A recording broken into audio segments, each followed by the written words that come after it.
నాలుగేళ్లలో పాత బస్సులో మెట్రో పనులు పూర్తి చేసే బాధ్యత తమదన్నారు. బీఆర్ఎస్ సర్కార్ పాత బస్సుని పట్టించుకోకుండా హైటెక్ సిటీ గచ్చిబౌలి అభివృద్ధి చేసిందన్నారు అక్బరుద్దీన్ ఓవైసీ. ఎన్నిసార్లు కోరినా పాత బస్తీ అభివృద్ధికి నిధులు ఇవ్వలేదన్నారు. కాంగ్రెస్ ప్రభుత్వం నిధులు కేటాయించడం సంతోషమన్నారు అక్బరుద్దీన్ ఓవైసీ.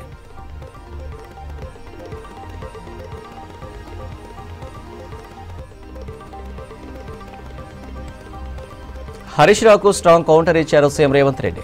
10 ఏళ్లలో బీఆర్ఎస్ అన్ని రంగాల్లో అవినీతి చేసిందని ఆరోపించారు. గొర్రెల స్కామ్, కేసీఆర్ కిట్లు, ఆడబిడ్డలకు ఇచ్చే బతుకమ్మ చీరల్లోనూ స్కామ్ చేశారని విమర్శించారు సీఎం. ఇంత జరిగిన సభలో మాజీ మంత్రి హరీష్ ప్రజలను మభ్యపెట్టే ప్రయత్నం చేస్తున్నారని కౌంటర్ ఇచ్చారు. గత సర్కార్ మోటార్లకు మీటర్లు పెడతామని కేంద్రంతో ఒప్పందం చేసుకుందని ఆరోపించారు. ఇలా తప్పుడు లెక్కలు చెప్తేనే ఎంపీ ఎన్నికల్లో ప్రజలు గుండుసున్న ఇచ్చారన్నారు సీఎం.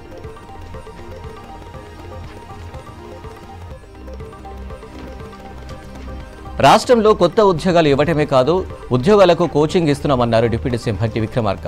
ప్రతి అసెంబ్లీ సెగ్మెంట్లో అంబేద్కర్ నాలెడ్జ్ సెంటర్లను ఏర్పాటు చేస్తున్నామన్నారు. బీఆర్ఎస్ సర్కార్ ఇంటికో ఉద్యోగం ఇస్తామని నిరుద్యోగులను మోసం చేసిందన్నారు. దళితులకు 3 ఎకరాలు ఇస్తామని దగా చేసిందన్నారు.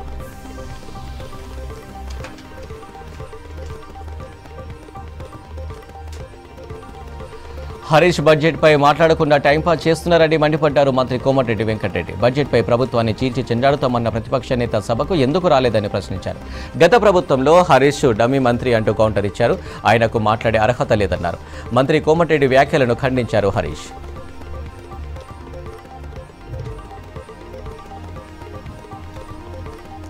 ఎక్సైజ్ శాఖకు బడ్జెట్ కేటాయింపులు, ఆదాయంపై అసెంబ్లీలో డైలాగ్ వార్ నడిచింది. బెల్ట్ షాపులతో ఎక్సైజ్ ఆదాయం పెంచే ప్రయత్నం చేస్తున్నారని విమర్శించారు హరీష్ రావు.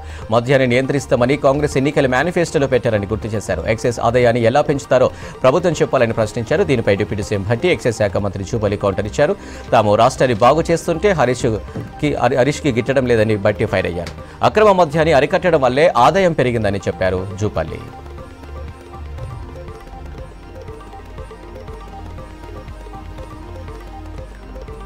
వైద్యం బదిలీలలో అవినీతికి పాల్పడిన వారిపై తక్షణమే చర్యలు చేపట్టాలని ఆ శాఖ కార్యదర్శిని ఆదేశించారు మంత్రి దామోదర రాజనరసింహ. వైద్య బదిలీలో భారీ అవినీతి జరిగిందని మీడియాలో వచ్చిన కథనాలపై విజిలెన్స్ విచారణ చేపట్టాలని ఆదేశించారు.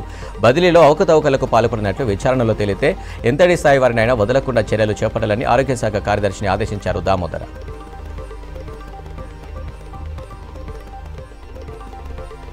ధరణి పేరుతో రాష్ట్రంలో భూదోపిడీ జరిగిందన్నారు కాంగ్రెస్ ఎమ్మెల్సీ జీవన్ రెడ్డి. మండలిలో బడ్జెట్పై చర్చ సందర్భంగా మాట్లాడారు. ధరణి పోర్టల్ ఇప్పటికీ ఎవరికీ అర్థం కావడం లేదన్నారు. రెవెన్యూ డివిజన్లను ఏర్పాటు చేసి సమస్యలు పరిష్కరించాలని ప్రభుత్వాన్ని కోరారు జీవన్ రెడ్డి.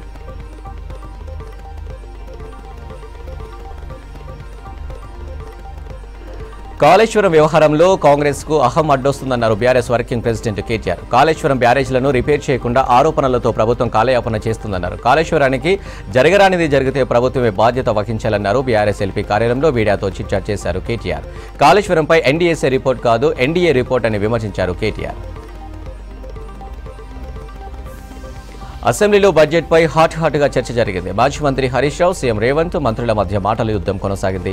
బడ్జెట్ ప్రసంగం అవాస్తవాలతో రాజకీయ ప్రసంగంలా ఉందని విమర్శించారు హరీష్ రావు. తమ పనితీరు తెలియకూడదని 10 ఏళ్ల ప్రభుత్వ సమాచారాన్ని తొలగించారని ఆరోపించారు. కంప్యూటర్ నుంచి డిలీట్ చేసినా ప్రజల మెదడు నుంచి తొలగించలేరన్నారు. బీఆర్ఎస్ పాలన బాగోలేదని చెబితే సరిపోదు, దానికి ఆధారాలు చూపించారని సవాల్ చేశారు హరీష్. వికసిత్ భారత్ లక్ష్యంగా ఢిల్లీలో 9వ నీతి ఆయోగ్ సమావేశం జరిగింది. రాష్ట్రపతి భవన్ కల్చర్ హాల్లో జరిగిన భేటీకి ప్రధాని నరేంద్ర మోదీ అధ్యక్షతన వహించారు. పలు రాష్ట్రాల సీఎంలు, కేంద్ర మంత్రులతో పాటు లెఫ్టినెంట్ గవర్నర్లు హాజరయ్యారు. నీతి ఆయోగ్ మీటింగ్లో ప్రతి ఒక్కరికి మాట్లాడే అవకాశం ఇచ్చామన్నారు. కేంద్ర ఆర్థిక మంత్రి నిర్మలా సీతారామన్ తను మాట్లాడుతుంటే మైక్ కట్ చేశామనే బెంగాల్ సీఎం మమత ఆరోపణలో నిజం లేదన్నారు నిర్మల.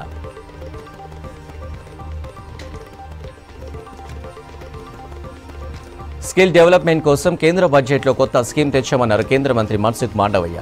ఇంటర్న్షిప్లో యువతకు నెలకు 5,000 రూపాయలు అందిస్తామన్నారు.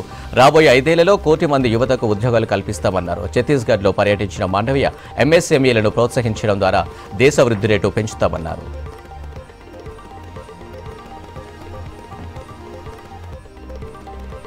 మోదీ సర్కార్ నిర్లక్ష్యంతో దేశంలోని పిల్లల్లో పౌష్టికాహార లోపం పెరిగిందని విమర్శించింది కాంగ్రెస్. 2022 నాటికి పౌష్టికాహార లోపం లేని భారత్ తయారు చేస్తామన్న మోదీ వాగ్దానాలు ఏమయ్యాయని ప్రశ్నించింది.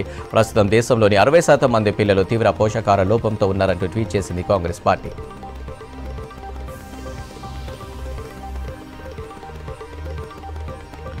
బంగాళాఖాతంలో ఏర్పడిన అల్పపీడన ప్రభావంతో రాష్ట్రానికి మరో 3 రోజులు రెయిన్ అలర్ట్ జారీ చేసింది వాతావరణ శాఖ అధికారులు. తేలికపాటి నుంచి భారీ వర్షాలు కురిసే ఛాన్స్ ఉందన్నారు. ఉత్తర తెలంగాణలోని ఆదిలాబాద్ సహా 4 జిల్లాలకు భారీ వర్ష సూచన చేశారు. అన్ని జిల్లాల్లో గంటకు 30 నుంచి 40 కిలోమీటర్ల వేగంతో బలమైన ఈదురుగాలులు వీచే అవకాశం ఉందన్నారు వాతావరణ శాఖ అధికారులు.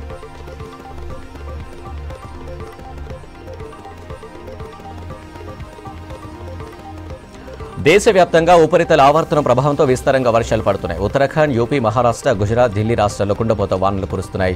మహారాష్ట్రలో భారీ వర్షాలతో లోతట్టు ప్రాంతాలు జలమయమయ్యాయి. కొల్హాపూర్ సమీపంలో వర్ణా నది ఉధృతంగా ప్రవహిస్తుంది. లోతట్టు ప్రాంతాలకు చేరుకున్న ప్రభుత్వ సిబ్బంది ప్రజలను సురక్షిత ప్రాంతాలకు తరలించారు.